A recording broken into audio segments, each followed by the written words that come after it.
লক্ষ্মীর ভান্ডার নিয়ে ফের বড় ঘোষণা।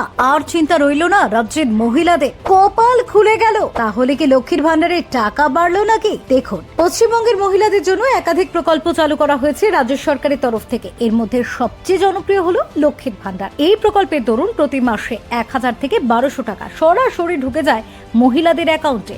একবার নাম নথিভুক্ত করলেই 60 বছর বয়স হওয়া পর্যন্ত প্রতি মাসে আর্থিক সাহায্য পাওয়া যাবে বলে জানানো হয়েছিল এই প্রকল্পে। তবে এবার ফের একবার লক্ষ্মীর ভান্ডার নিয়ে বড় ঘোষণা করলেন মুখ্যমন্ত্রী। শুরুতে লক্ষ্মীর ভান্ডার প্রকল্পে রাজ্যের সমস্ত সাধারণ মহিলাদের 500 টাকা এবং তফসিলি জাতি ও উপজাতির মহিলাদের 1000 টাকা মাসিক ভাতা দেওয়া শুরু করেছিলেন মুখ্যমন্ত্রী। পরবর্তীতে সেটা বাড়িয়ে 1000 টাকা এবং 1200 টাকা করে দেওয়া হয়েছে। এর ফলে মহিলাদের তরফ থেকে একটা বড় অংশ তাকে সমর্থন করেছে লোকসভা ভোটে, যার ফলও মিলেছিল হাতে নাতে। তবে এই প্রকল্পে একটা সমস্যা ছিল, সেটা হলো 60 বছর বয়স হলে টাকা পাওয়া বন্ধ হয়ে যেত। এবার সেই সমস্যারও সমাধান করে দিলেন মমতা বন্দ্যোপাধ্যায়। এখন থেকে বয়স 60 বছর পেরোলেও বন্ধ হবে না লক্ষ্মীর ভান্ডার। মৃত্যুর আগে পর্যন্ত প্রতি মাসে ব্যাংকে টাকা ঢুকে যাবে বলে জানালেন মুখ্যমন্ত্রী।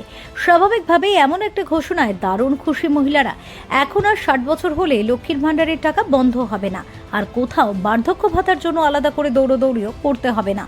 ইতিমধ্যেই 2 কোটিরও বেশি মহিলারা লক্ষ্মীর ভান্ডার প্রকল্পের নাম নথিভুক্ত করেছেন ও সুবিধা পাচ্ছেন। তবে এখনো বেশ কিছু মহিলা রয়েছেন যারা নাম নথিভুক্ত করে উঠতে পারেননি। আবার অনেকেই আবেদন করলেও কোনো ভুল ত্রুটির কারণে সেটা রিজেক্ট হয়ে গিয়েছিল। তাদের জন্য ফের একবার নাম নথিভুক্ত করার সুযোগ চালু হচ্ছে।